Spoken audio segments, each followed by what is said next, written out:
Sarah's escape pod rattled violently as it pierced Earth's upper atmosphere, the heat shield glowing orange-white against the void of space. Through the small viewport, she watched as the Artemis station, her home for the past 3 years, disintegrated in a blossoming sphere of light. Thousands of lives snuffed out in seconds. Clinical, efficient, alien. The neural interface embedded in her wrist pulsed with data as the pod's systems registered hundreds of similar trajectories. Other survivors, military personnel, and civilian contractors, all making desperate escapes. She swallowed hard against the metallic taste of fear, focusing instead on the data drives secured in her flight suit. Tactical analysis incomplete. The pod's AI informed her. Landing zone compromised. Calculating alternatives. Below, the night side of Earth glittered with city lights, though many were now winking out as Vesperian ships descended. Beijing, Moscow, Washington, D.C., humanity's power centers being methodically silenced. Sarah closed her eyes, remembering her father's words when she joined Earth's Orbital Defense Initiative. Space isn't just our future, Sarah. It might be our salvation. Dr. Wei Chen had always been preparing for this day, though few had believed him. The pod lurched suddenly, trajectory alarms screaming. A grazing hit from Vesperian interceptors. The AI's voice remained maddeningly calm. Hull integrity at 68%. Impact in 4 minutes. Emergency protocols engage. Sarah strapped herself tighter into the crash harness. Location: Northern Rocky Mountains. Cascadia Zone. Nearest settlement. Resistance designation, Prometheus Alpha. Her eyes widened. Repeat that designation. Resistance designation, Prometheus Alpha. This information was embedded in emergency protocols. Her father had planned for this. Of course he had.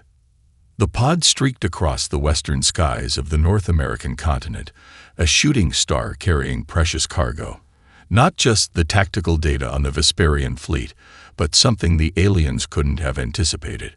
A woman who had spent 3 years studying their approach vectors, analyzing their communication patterns, and now understood more about them than any other human alive. As the ground rushed up to meet her, Sarah braced for impact. The pod's parachutes deployed with a thunderous crack, slowing her descent, but not enough for comfort. She hit the pine forest with bone-jarring force, the pod's external shell crumpling by design to absorb the impact.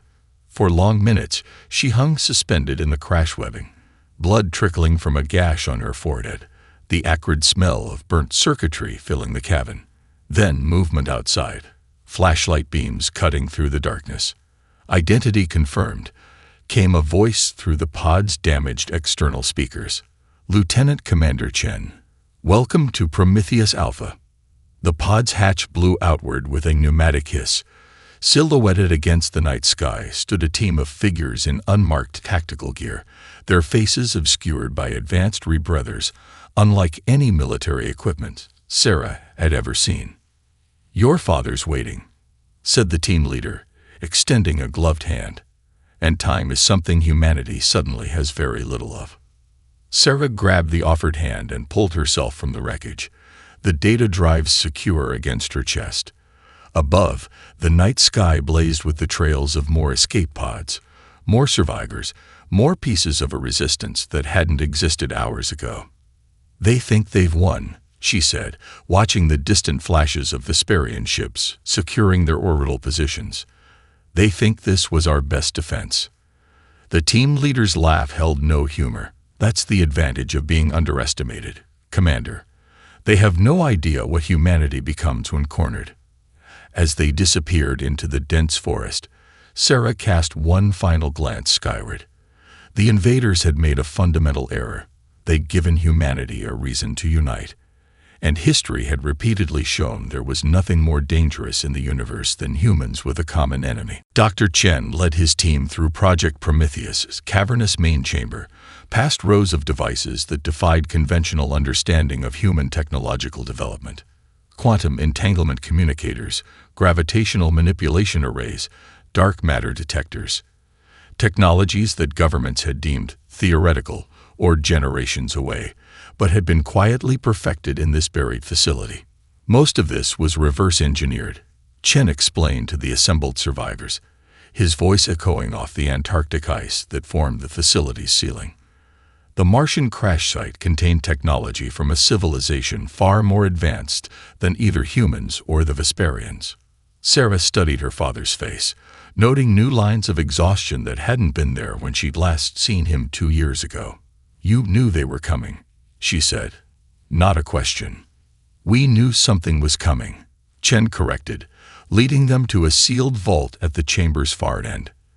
The artifacts contained warning markers, mathematical sequences describing a cyclical pattern of expansion and conquest. Inside the vault, illuminated by soft blue light, hung a translucent display showing Earth's solar system. Red markers indicated Vesperian fleet positions. Yellow markers showed resistance outposts. But it was the green nodes scattered across the globe that drew Sarah's attention.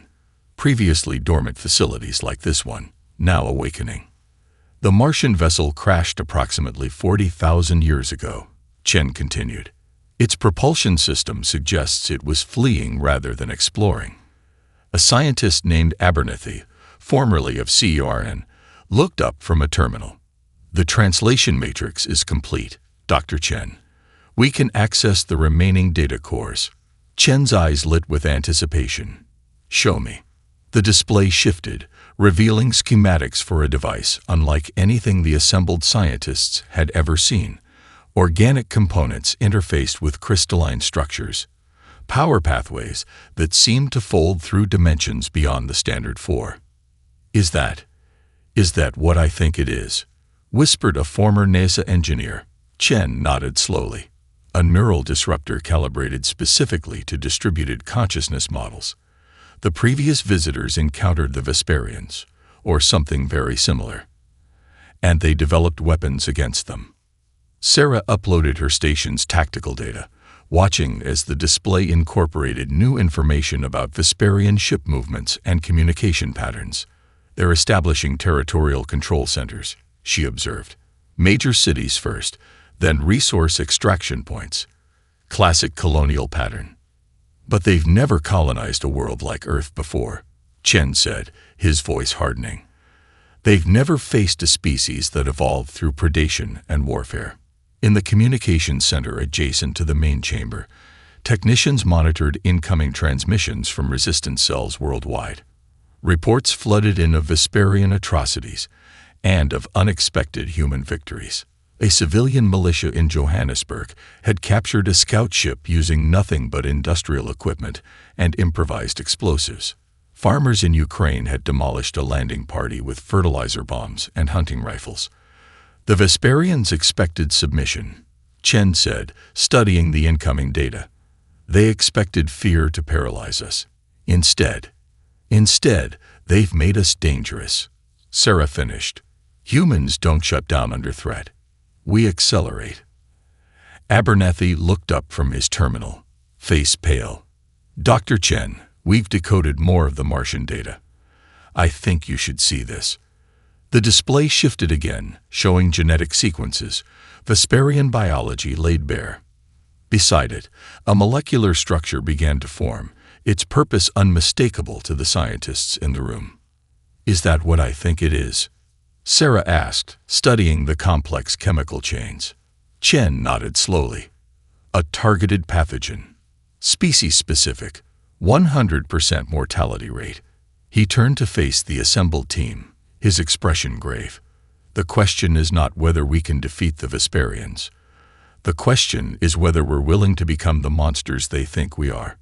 Above them, 3 kilometers of Antarctic ice concealed their deliberations from Vesperian sensors. And in that frozen silence, humanity quietly prepared its answer. Maya checked her Lazarus communicator one last time before the global resistance briefing. The quantum entangled device, no larger than a cigarette lighter, had become humanity's most precious technology, allowing instantaneous communication that the Vesperians couldn't detect or trace. The secure bunker beneath Lagos had once been a government disaster shelter. Now, reinforced with salvaged Vesperian metals and powered by generators reverse-engineered from alien technology. It served as the African continent's resistance hub. Link secure, her tech specialist confirmed. Routing through 17 proxy nodes. The screens flickered to life, showing faces Maya had come to know over the past 3 months. Commander Rodriguez in Brazil, Colonel Yashimoto in Japan, Dr. Chen in Antarctica, and a dozen others. The leadership of humanity's desperate, improbable resistance. We've decoded more of their communications, Maya began without preamble. The Chicago data was a goldmine. They're not just harvesting Earth's mineral resources, they're harvesting us. Vesperian elites apparently suffer from some kind of cellular degradation. Our organs, specifically liver and pancreatic tissue, contain enzymes their bodies can't produce. Faces on the screens hardened. This wasn't just invasion, it was harvest. So we're cattle to them, Rodriguez said, his voice flat. Worse than cattle, replied Dr. Chen. They see us as a resource to be processed. They don't even recognize us as sentient in the way they understand it. Maya pulled up intercepted Vesperian medical files, translated into English. According to their xenobiology division, our brains show unusual redundancy and primitive response patterns. They can't understand why pain doesn't disable us the way it does other species they've subjugated. Because pain is just information to us, said Colonel Yashimoto. Pain is how humans know they're still alive to fight. Dr. Chen's scientist colleague, a neurologist who'd survived the Cambridge massacre, leaned into the frame. They're fundamentally misunderstanding human neural architecture. Our brains process pain, fear, and stress differently than their distributed consciousness model can comprehend. When they torture our people, expecting submission, they're actually triggering our most primal survival responses. Maya nodded. That explains what happened in Sydney last week. They executed 50 civilians as a deterrent. 24 hours later, resistance recruitment had tripled. The screens momentarily showed the aftermath of Sydney. Vesperian outposts burning, alien tech captured, their communication arrays hacked and repurposed. They expect rational behavior, Dr. Chen said quietly. Cost-benefit analysis. But humans aren't purely rational when facing extinction. We're something far more dangerous. Maya pulled up a final set of files. Vesperian tactical assessments that revealed their growing concern. They've begun classifying us as death-touched. Apparently, they've never encountered a species with our history of predation and warfare. They evolved in environments where cooperation was the only survival strategy. But humans survived because we learned to hunt, Colonel Yashimoto finished. We survived because we learned to kill. The screens fell silent as everyone absorbed the implications. Humanity's greatest weakness, its violent history, had suddenly become its greatest strength. I had a Vesperian officer cornered last week, Maya said finally. Before I killed him, he asked me something. He asked why we keep fighting when the statistical outcome is so certain. She looked around at the faces on the screens, humans from every continent, united not by nationality or ideology, but by the primal drive to ensure their species' survival. I told him humans don't care about statistics. We care about possibility. As long as even one of us is left standing, we'll never stop fighting. Dr. Chen nodded slowly. The Vesperians made a critical error in their invasion calculus. They assumed technological superiority guaranteed victory. His eyes gleamed with a cold intensity. They should have studied our history more carefully. Humans have never needed technological parity to overthrow oppressors. We just need something worth fighting for. On screens around the world, humanity's resistance leaders nodded in grim agreement. The Vesperians had brought advanced technology and overwhelming force to Earth. Humans were bringing 4 million years of evolutionary history as survivors. Zara wiped sweat from her brow as she soldered the final connection in her modified Vesperian pulse rifle. Around her, the ruins of MIT's technology campus had been transformed into a workshop unlike any in human history. a place where college students worked alongside veteran engineers to deconstruct alien technology. "Calibration complete," she announced, lifting the weapon. Unlike the sleek, organic curves of the original Vesperian design, her version was augmented with human components, crude but effective modifications that actually improved the weapon's power efficiency by 23%.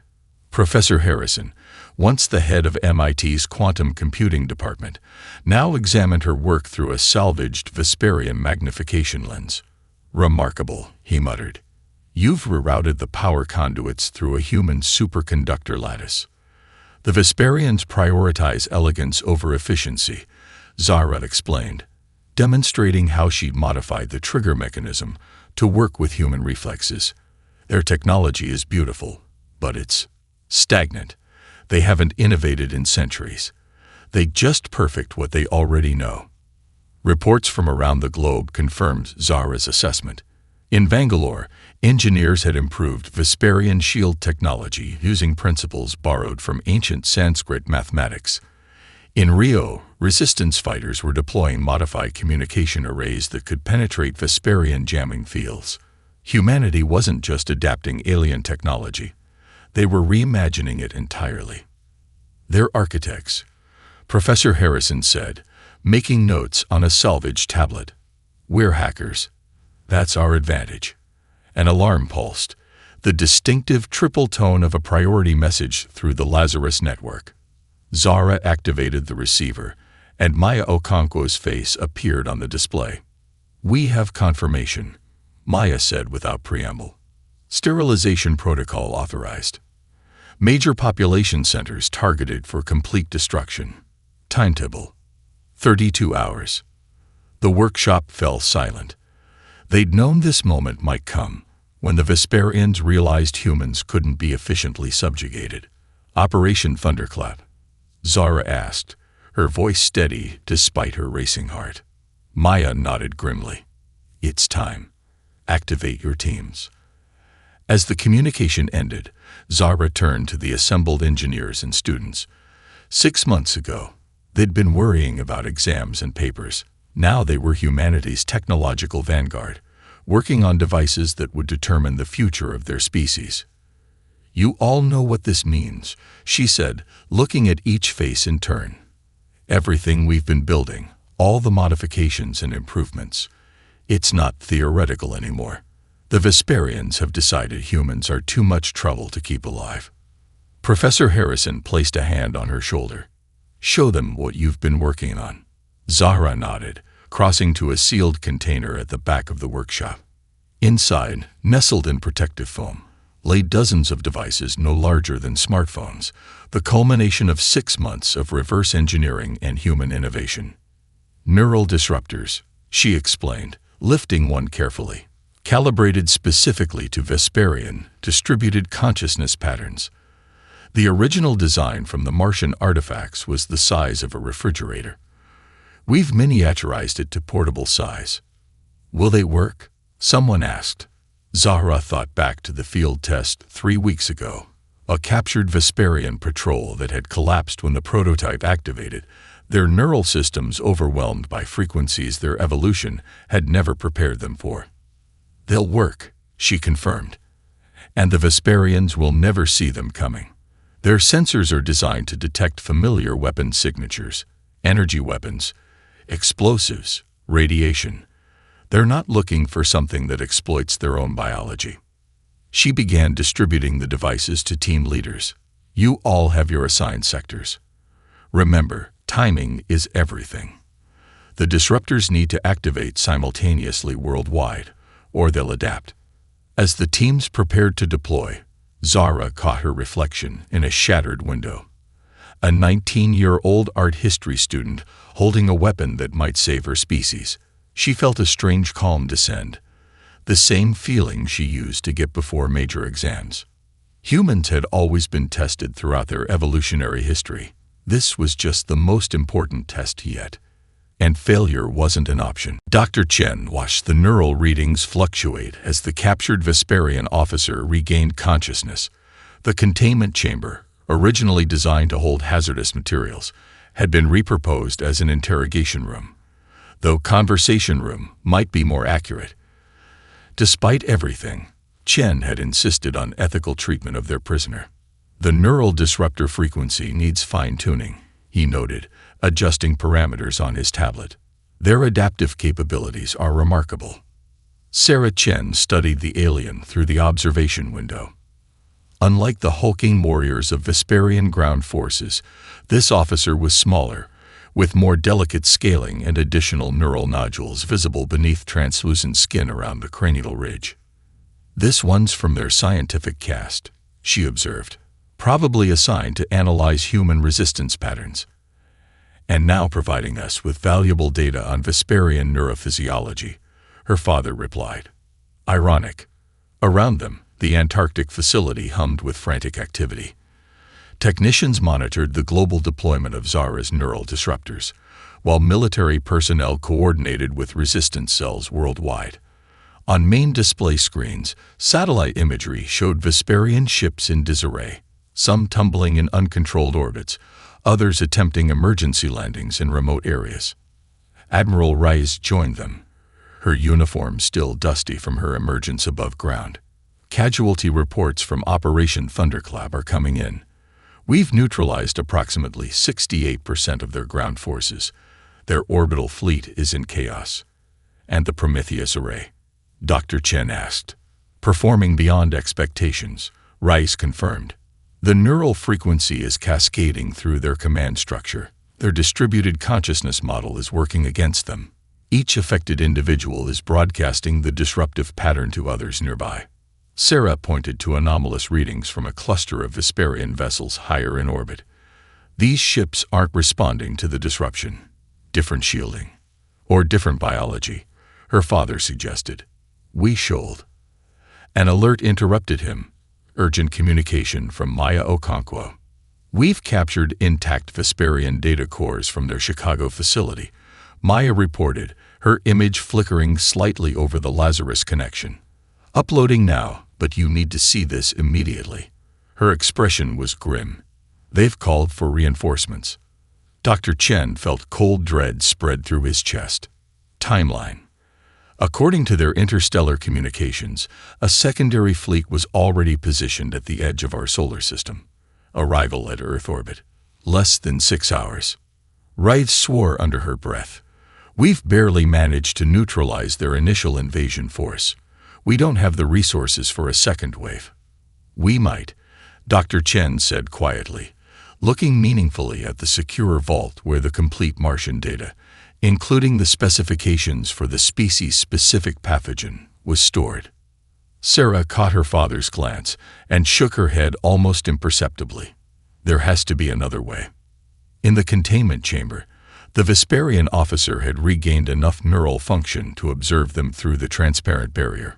Its multifaceted eyes reflected no emotion recognizable to humans, but its posture conveyed something universal across species lines: defeat. "The prisoner might have valuable intelligence," Sarah suggested, "if we can establish communication." Dr. Chen nodded, making a decision.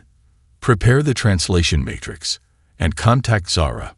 We need to know if the neural disruptors can be modified to target specific individuals within their command structure." As the team dispersed to their tasks, he remained at the observation window, studying the alien who had come to his world intending conquest. "You know," he said quietly to the Vesperian, though the alien couldn't understand him yet, "humans have a long history of being underestimated. By each other, by nature itself, and now by you." He tapped commands into his tablet, activating the translation system. "The difference is, we learn from our mistakes. I wonder if your species can do the same." On screens behind him, the tactical display showed Vesperian reinforcements approaching, a second wave that believed it was coming to support the successful invasion. Instead, they would find their comrades defeated by a species they had classified as primitive, and a humanity that had evolved beyond what anyone, including humans themselves, had believed possible. The War Council chamber fell silent as Saltek's transmission concluded. The 15 senior members of the Vesperian Dominion, Representatives of a civilization that had expanded uncontested for 15,000 years struggled to process what they were hearing. "The humans have accessed our databases," Elder Counselor Vrask finally asked, her scales shifting from confident gold to a troubled amber. "Completely," Zoltek confirmed, his holographic form flickering slightly with the strain of transmission across 20 light years. "They've reverse-engineered our encryption in less than 6 standard cycles. They know about the Dominion, about the client species, about the precursors." A murmur of alarm rippled through the chamber. Knowledge of the precursors, the ancient species whose remnant technologies had bootstrapped Vesperian civilization, was restricted to the highest echelons of their society. "Impossible," declared military overseer Krex. "They're a level 3 civilization, barely achieved limited space travel. Their computational capabilities can. Their computational capabilities are not what we estimated," Zoltek interrupted, a serious breach of protocol that demonstrated his desperation. "They don't think like us. Their neural architecture, it's chaotic, redundant, inefficient by our standards. But it creates connections, intuitive leaps. They see patterns where we see only noise." In the Antarctic facility on Earth, Dr. Chen watched this exchange with fascination. The translation matrix allowed them to monitor the Vesperian War Council in real time, a devastating intelligence advantage. Beside him, the captive Vesperian scientist they designated Krell observed the transmission as well, its multifaceted eyes unreadable. The neural inhibitor kept it docile, but Chen had reduced the dosage enough to permit communication. "You understand now," Krell said, its voice rendered into English by the translation device, "why we classified your species as an extinction-level threat." "Because we fight back?" Sarah asked. Krell's head tilted in the Vesperian equivalent of negation. "Because you evolve. Not over generations. That would be manageable. You evolve culturally, technologically, tactically, in real time." A gesture toward the screens showing humans worldwide adapting Vesperian technology. "No species we've encountered does this. It's unnatural." On the War Council transmission, the debate had escalated to near panic. The reinforcement fleet must enact complete sterilization protocols. Overseer Krex insisted. "The humans cannot be permitted to further develop these capabilities. The risk to the Dominion." "The reinforcement fleet is unlikely to succeed," Zoltek interrupted again. "Analysis of human defensive adaptations suggests they have already prepared countermeasures for our second-wave tactics. They learn from every encounter." Elder Vrask's scales shifted to the deep blue of decision. "You believe this is a lost cause, High Commander?" "I believe," Zoltek said carefully, "that we catastrophically underestimated the species. Their evolutionary pathway is unlike any the Dominion has encountered. They evolved on a world that should have killed them 1,000 times over. Their history is an unbroken chain of adaptation to crisis." He transmitted images, humans surviving in environments from Arctic tundra to scorching deserts, prehistoric humans bringing down prey animals 10 times their size with crude tools, ancient battlefields where technologically inferior forces defeated superior ones through innovation and desperation. "This is not merely a technological problem," Zoltek continued. "It is not even a military problem. It is an evolutionary one. The humans are what we might have become had our ancestors faced the same crucible of constant survival pressure." In the Antarctic facility, Krell watched the transmission with what might have been sadness. "We've conquered many worlds," the Vesperian scientist admitted, "but we've never had to fight for our own. Perhaps that's the difference." Dr. Chen studied the alien carefully. "There's more, isn't there? Something you're still hiding." Krell's gaze shifted to the secure vault where the Martian data was stored. "The precursors, the civilization you call Martian. They didn't leave those weapons to help you fight us. They left them as a warning about what comes after us." On the War Council transmission, Zoltek delivered his final assessment. "The humans aren't just a threat to our invasion. if they continue advancing at their current rate, accessing more of our knowledge. He paused, scales shifting to the black of ultimate danger. They will become a threat to the Dominion itself. The ruins of Manhattan stretched behind Admiral Rice, like a monument to humanity's suffering and resilience. Buildings once gleaming with glass and steel now stood as skeletal frameworks, yet among the destruction, signs of human adaptation were everywhere. Salvaged Vesperian technology powered makeshift shelters. Repurposed alien metals reinforced surviving structures. Children played in a park where the soil had been detoxified using techniques reverse-engineered from Vesperian terraforming equipment. The Global Broadcast Array, a hybrid of human and alien technology that hadn't existed 3 months ago, hummed with power as technicians made final adjustments. Behind Rice stood representatives from every continent, every major human culture, a unified front unlike anything in human history. "Transmission stable," reported the communications officer. "We're broadcasting to every Vesperian vessel in the system." Rice nodded, taking a moment to study the faces of her diverse coalition. Scientists who had created marvels under impossible pressure. Soldiers who had fought with desperate courage. Civilians who had endured unimaginable suffering without surrendering hope. Their expressions reflected not just determination, but something more profound: the collective will of a species that refused extinction. "High Commander Zoltek," she began, her voice steady and clear, carrying to every Vesperian in Earth orbit. "Your War Council has requested diplomatic contact. But before negotiations begin, Earth's unified government requires demonstration of your understanding of our new reality." On screens worldwide, Zoltek's image appeared, the alien commander noticeably more subdued than during their first encounter. "Admiral Rice, the Dominion acknowledges humanity's unexpected capabilities. We are prepared to discuss withdrawal terms." "Not terms," Rice corrected. "Conditions. Non-negotiable conditions." She gestured, and the broadcast split to show Zara Mbiki in her laboratory. The young engineer stood confidently beside a containment unit, her fingers resting on a control panel. "This is Project Omega," Rice continued, her tone measured but implacable. "Developed by a human who, before your invasion, had never studied xenobiology." The screen changed to display the Australian outpost. Vesperians moved about their duties, unaware they were being broadcast across the solar system. Then, without warning, they began to convulse. Their scales turned ashen gray, then crumbled like dry leaves. Within moments, nothing remained but empty armor and equipment.